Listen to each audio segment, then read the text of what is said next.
what's going to happen is everybody at some point is going to either get it or be in contact with someone who has it. Correct. But what we need to do right now is figure out, not we, but scientists and doctors and everybody need to figure out how to handle it. Mm-hmm. And we as civilians or people who are living with it have to figure out how to cope with it. Correct. So it's going to be our job as business owners to figure out how we need to rearrange our business and how we need to not rebuild our business, but basically shift our business in a different direction, but still able to do the same thing. So like one thing I want to do when we get into our new space is treat our new cafe until we can have people actually sitting in our lobbies and enjoying coffee. Correct. And going back to the normal way of getting coffee, we are going to look at opening up our new spot as a walk-up window or to go, Yes. You get coffee, you're not able to sit down, but you may be able to walk into the space.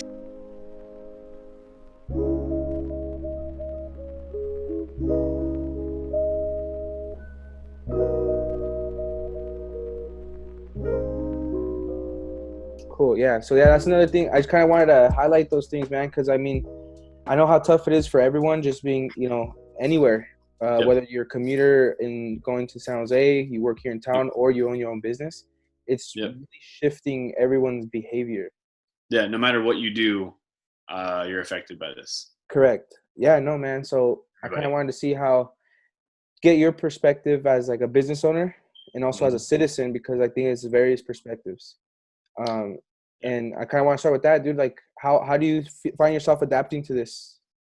Well, from what we do, or with what we do, which is we're a coffee bar, so we serve people all day. Like we have face-to-face interactions with people. People walk up to us, they hand us money, and we give them coffee. So because of what's going on with social distancing and all of that, we have to basically take a break from that right now. Correct. And we shut down our cafe.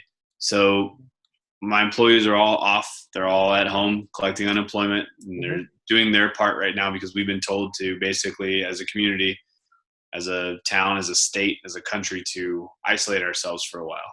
Correct. And, with what we're doing right now, I've basically taken it upon myself to set up an online store where people can buy whole bean coffee, and I can grind it for them and I can deliver it to them. So I've been delivering like coffee every day for the last 4 days to like 50 different houses. So I'm shipping stuff out too. So my adaptation to this has been to basically like, okay, I can't have people come into my shop to receive coffee. So maybe the town can be my shop and I can just take people coffee. But they could still have that personal interaction, but just from 6.5 feet away. Correct.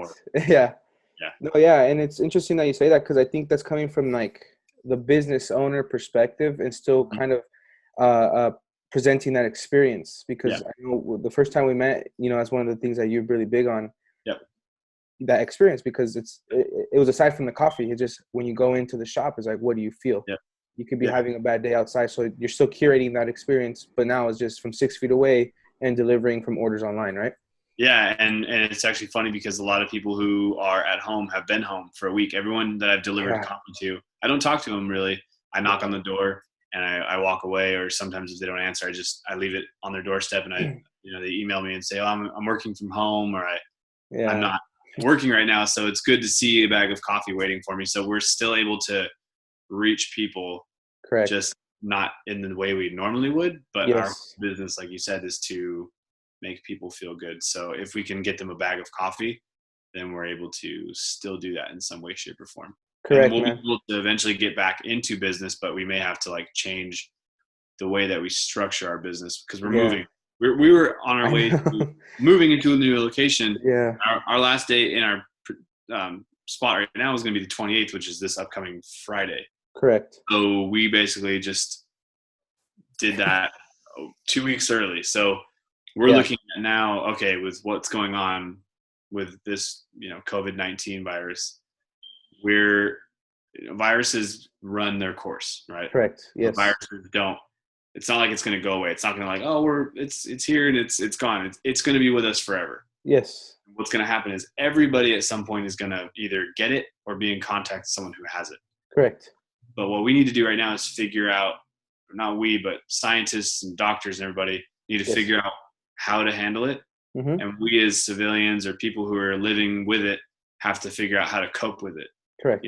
So it's going to be our job as business owners to figure out how we need to rearrange our business and how we need to not rebuild our business, but basically shift our business in a different direction, but still able to do the same thing. So like one thing I want to do when we get into our new space is treat our new cafe until we can have people actually sitting in our lobbies and enjoying coffee. Correct. And going back to the normal way of getting coffee, we are going to look at opening up our new spot as a walk-up window or to go, you get coffee, you're not able to sit down, but you may be able to walk into the space and order or pick yours up.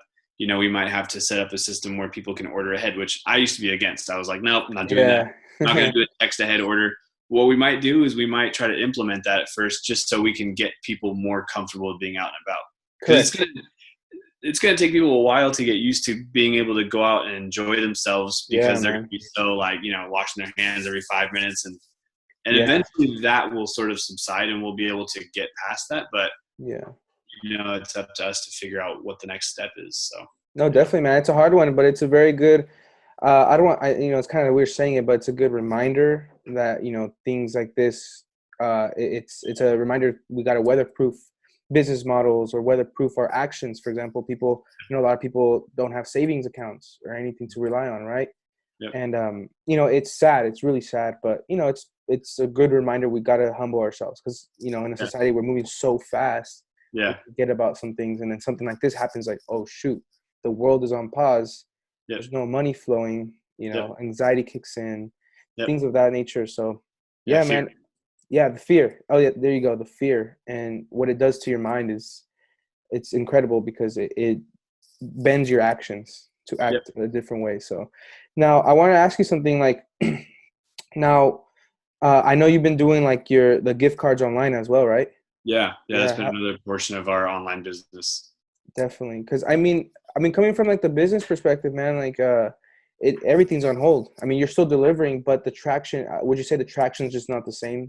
The consistency? Yeah, I mean, for sure, because we used to see like 100 to 150 customers every day coming in and getting coffee. Now our subscription orders, our coffee orders that we're doing, we're seeing a good amount of foot traffic, but for me, it's like, it's just me doing it and it's not like my staff. Yeah. Like, the worst thing about doing all this was that I had to tell my staff like, hey, we're going to have to not do this for a while. And what sucks too is that it's not just business, it's school. Yeah. So they're not even in school right now. Some of them are doing digital online classes or they're doing like this Zoom classes. They're having to distance themselves. So they don't even have work or school. So they're like, what are we going to do right now? So, that's part of that restructuring, but sorry, my dog is barking. No, you're good, man. You're good. Having to be able to restructure, like, what do you do in your daily routine? Like, how do you get like those customers back? Correct. And not everyone's going to buy a bag of coffee every single day, every single week. So you're going to have times where you're going to sell some bags of coffee. Then you're going to have a dry spell where it's like, now what? But that's why we just need to continue to do what we're doing and sort of lay low for a while.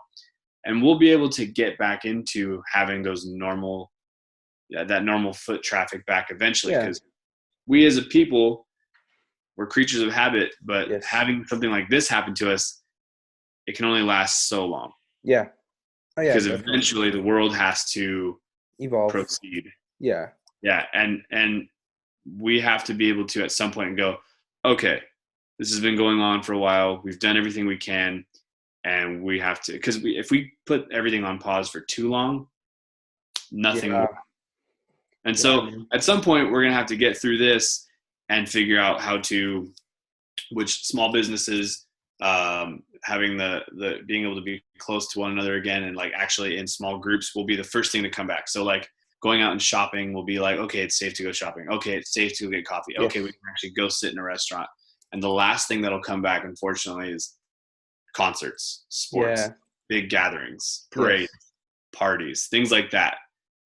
filling up auditoriums and stuff. And so we went from that to going down to like eliminating the most crucial things that are like our everyday things, like getting coffee, going to the subway and sitting down, whatever people do. Yeah, and now we exactly. have to digress backwards, and we'll eventually get back to it. But like I said, it's going to be with us forever. Every time there's been a new virus or anything like that, viruses don't really go away. They eventually become a part of us as society. They find vaccines. They find ways to, H1N1, flus. I had SARS as a kid. Yeah, exactly. So I survived severe acute respiratory syndrome when I was 2 months old. It's also called, there's one form called RSV. So I've had a virus before that's almost killed me. Definitely. And it freaked my parents out, but I survived. And it's still here though. Like you're still prone to getting it. Yep. You still get RSV to this day. And I think SARS isn't as common, but you see times where it's like 1 year, it's like, oh, now there's like a whole bunch of measles over here, or there's like something like Ebola over here, and there's this over here. And so hopefully the coronavirus will just eventually become one of those things where it's like, it may be seasonal, but if we have medicine that will help us like get through that season, like getting a flu shot. Yeah, man. And that's kind of like, I guess that's kind of the process of especially all this quarantine. It's kind of to slow down everyone so they could slow down, and everyone, the professionals speed up the process. Okay, because they still need a test. They still need to test the medicine. They don't know what's going to work or not. But they're sacrificing, what's happening in Italy, man, is so sad because the numbers are just staggering exponentially. But then you also hear good news, like in China, like, cases are not being reported as much, which is really good. Yeah. So, like, things like that, man. And it's just interesting because it's at a global scale. Yep. And it's funny because I was having a conversation with a good friend of mine. Actually, I think this was 2 nights ago. And he mentioned like a concept, like he's like, imagine if the world was able to speak just one language, how fast we could move and things like this, right? And like, because there's Chinese doctors, there's American doctors, there's doctors in Europe, but the thing sometimes why we can't move as fast and work collectively is that language barrier, right? But obviously things like this, like the quarantine, that's something we could all do to obviously, the term flatten the curve. But yeah, man, and it's really interesting that we're living in this time of history and it's happening before us. Yeah, it's never happened to anyone, and nobody could ever say that they've ever been like, oh, I've been through that. It's like, nope, no one has ever, my parents were like, no one has been through this. Yeah. My grandparents never went through this. Like every generation has had its thing, and this is ours. Exactly. We haven't been through a world war. We haven't been through anything like that. We went through 9/11 and that was traumatic, but this is like everyone. Yeah, man. So yeah, dude. And coming from like, I mean, not saying that, the business and the citizenship doesn't combine, but like, what's another way, like you've been having conversations with your business owner friends, right? Like other coffee shops. Have you been in contact with other people here in town? Like what in Hollister, I've been more in touch with people who own cafes. Okay. In Santa Cruz, Dune Coffee Roasters in Santa Barbara, Kickapoo Coffee in Wisconsin. I think they're from Wisconsin.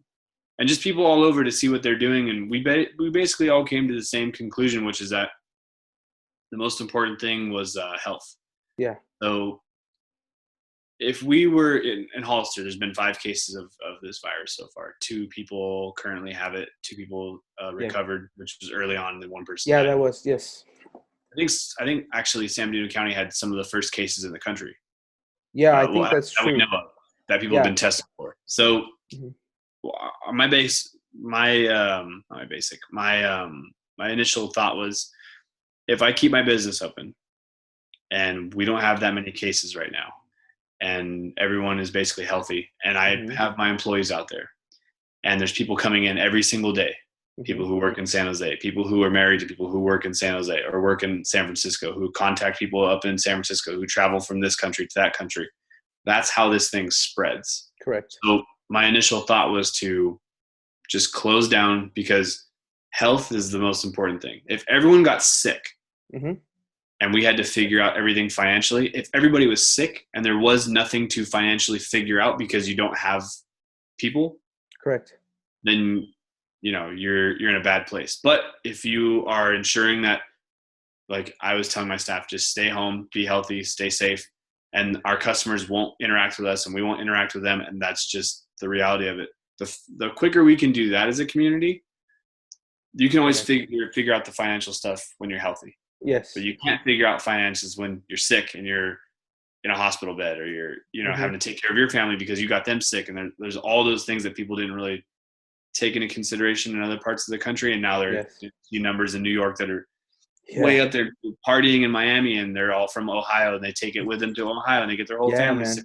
So you have that whole thing. And for me, it's like, I don't want to be in that group. I want to be in the group that did not like contribute to that. Mm-hmm. I'm not going to make people work and get sick. I'm not going to sacrifice having people get the coronavirus for, at least I made, a couple cappuccinos and a latte today. That was worth it. Like, it's not worth it. It's worth it if everyone gets out of it healthy. Good. And if at some point in their life they get this virus, so they get through it. Most people do get through it, but you don't want it to overwhelm hospitals and stuff. You don't want people who are in Hazel Hawkins, which is a tiny hospital here in Hollister, to be flooded with 50 to 100 to 200 patients. Like, they don't even have those facilities. So that's all the stuff that went through my brain before I decided to. No, that's great, man. No, I admire that, and that's great. That's great insight. And I know, like you said, you've came into conclusion with other business owners here and other coffee shops around the nation. So that's good, man. And that's kind of like there's like the one specific question I kind of want to ask you from the business ownership, because I know, for example, you run a business. Mm-hmm. I'm assuming this is how you create most of your income. Mm-hmm. What was like your initial thought? I mean, taking consideration that health is first. However, this is still the endeavor that pays the bills. Yep. And then you got to take that sacrifice. Like, how it's not like, I'm not asking you like, what's your plan to make the money? It's more like what was the mentality going into that? Well, what's good about my situation, it's a good question, because everyone has a different scenario, right? Correct. Yeah. You have a daughter. Yes, exactly. I don't have any kids. I'm not married. I actually still live at home because I am still yet to make enough money in the first couple of years of business. You're just putting all your money back into your business. Exactly. So I have the capability of living at home with my parents. Yes. They're both retired, so they have a salary coming in. Okay. I shut down my business. There's two main reasons for me is I came to the conclusion because I thought, I live at home, worst case scenario, mom and dad have to buy me some food here and there and give me a little bit of money for this or that. The other thing was that because they are at an at-risk age group, they're in their late 60s. So the last thing I wanted to do is, put my business ahead of them and everybody else. So it was a pretty easy conclusion for me to come to. All of my employees are all late teens to early 20s. They all live at home. They're all students. Correct. I ran it by a lot of them. And at one point, I didn't really have time to, but I knew that it was something that they would all understand because of the scenario. And then now we're at a point where we wouldn't even be able to be open as it is. So, I just came to the conclusion that, like I said, health is just the most important thing right now. And we as a community need to be able to understand, like, we have the capability of not like stopping this virus, but we have the capability of, like you said, flattening the curve. Yeah. And just making sure that we have people who can fill those roles, who have families they can, you know what I mean? Like, yeah, definitely. The collective is really important. And I think that anyone who, it's funny, I was just talking about this with a guy who I delivered coffee to. He's one of my customers, Isidro, and he's like, I've been in my house for 3 days. I haven't been outside or anything. I was like, yeah, it's rough. And I was like, it's really funny is you always hear about people who, am I allowed to curse? Oh yeah. Okay, cool. Perfect. People are always like, I don't give a fuck. The people that always say they don't give a fuck always care. Yeah. They always care. They're the ones out there like, I don't care. It's like, well, obviously you do because you're saying something. But the people who are like, I don't give a fuck. I don't care about this. I don't care about that. I don't mess with nobody. It's just me. Yeah. The one thing that we'll get out of this is we'll have people who are going to be like doomsdayers, who are going to be like, oh, you got to survive. You got to plan for the worst. But I think that collectively we as people will see that we really do need each other a lot. Correct. Yeah, like, we do. Even if you don't think you need somebody and you're sheltered in your home and you don't have any toilet paper and you need to hit e-cart because you don't want to go into the store because you're afraid, somebody has to go get that toilet paper for you if they have it and bring it to your car. Like, I think that people will be a lot more empathetic of one another. And there will be an overall like feeling of like, you know what? we did kind of get all through this together, because nobody yeah, man, it's finally nobody, it's a common yeah, enemy within us. yeah, it's like Yeah, everybody's going through the same exact thing. correct. Yeah, Athletes. regardless of what you think, what Yeah. you know identify with, or who you are, Yep. it's a good reminder that we're human and we're prone to be exposed to anything, and we have a And, common enemy within this. yep. Yeah, Once it's we so. canceled the NBA, I was like, Yeah, what? yeah, that was. That's when I was like, oh, I'm gonna shut the shop down. Yeah, man. And I think a lot of people were confused at first too. Because we were kind of the first ones to shut down in town. Like Yeah, everyone was kind of like, no, we're still going to be open. Like we still want to yeah, be, come in and sit down and do this and do that. And yeah. we closed down like 4 days before they started saying like everything. Like we started putting things Consider. in go cups. We were like, we're not taking any personal cups. People were mad about that. And then once everything started rolling out, everyone was like, oh. I was like, yeah, like this is why Yeah, we did it, because we knew this was coming. But people are now like more appreciative of each other. Like I actually yeah, see people asking each other, like, hope you're doing well. And it's not like that, like, you see those two girls that yeah. they're in public and they hug each other, they go, hey girl, and they go, like kind of girls back. There's been none of that really. Everyone Yeah, is genuinely like interested in everyone's well-being, which is cool. yeah. The No, I the agree, man. the planet gets to be to the animals again. Yeah. The animals get their planet Yes. back for a while. Yeah. Just planet Earth. I saw an image, man. Yep.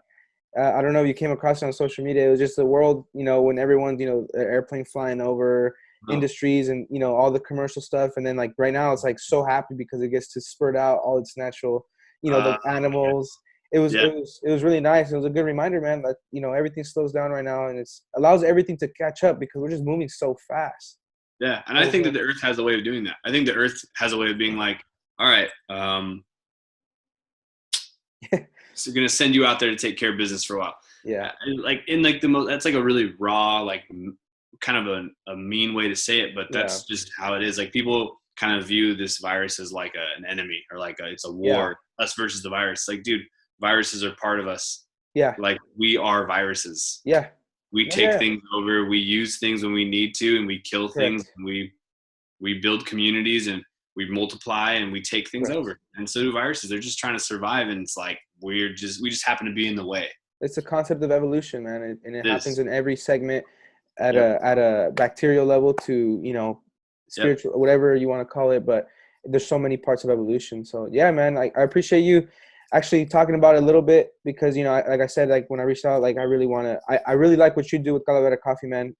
Since the first Yeah. moment we've Thank you. connected, even Yeah. you sharing some of the, like, I told you a little bit about my stuff and like what I've been trying to do, Yeah. and then you sharing your insight on that, and then you keeping the door open for communication.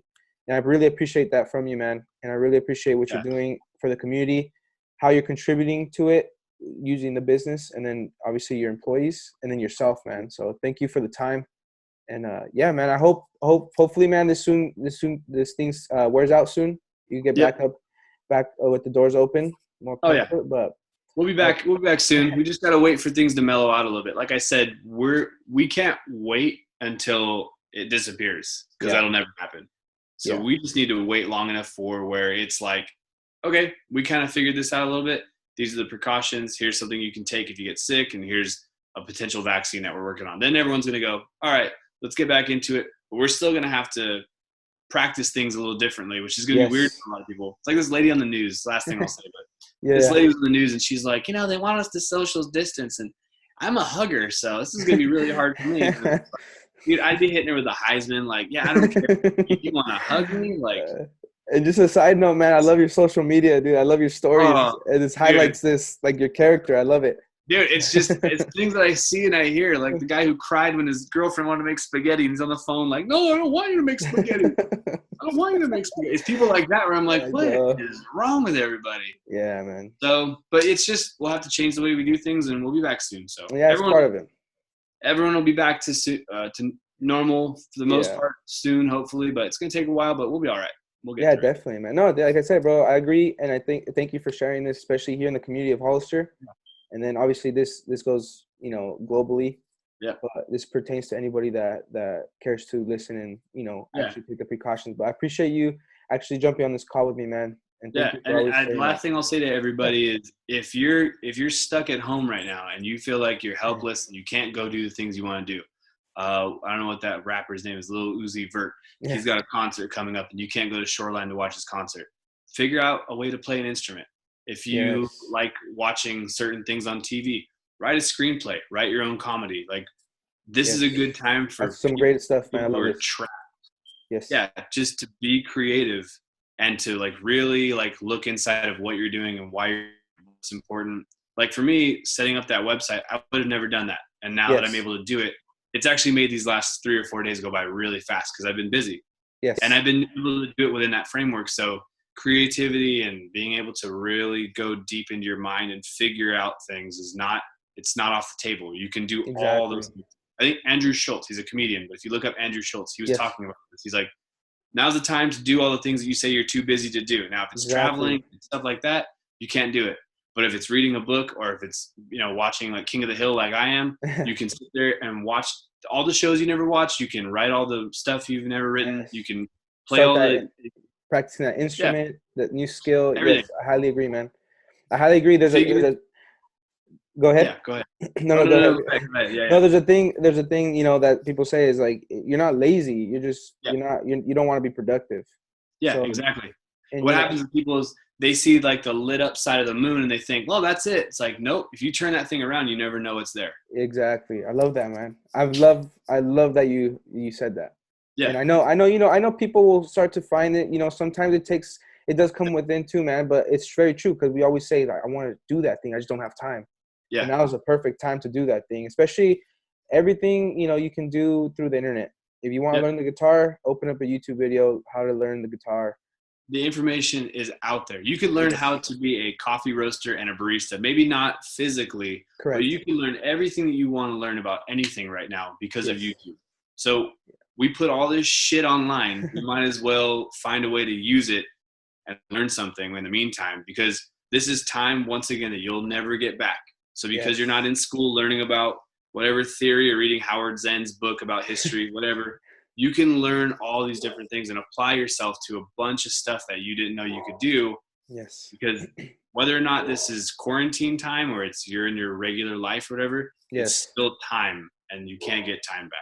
So you might as well make it worth it. Love that, man. Thank you for sharing that, dude. I appreciate that. Once again, thank you so much, man. And then we'll stay in touch. And I hope you continue to be safe, man. I will, man. I'll see you later. All right. Peace, bro. Yeah. See you later.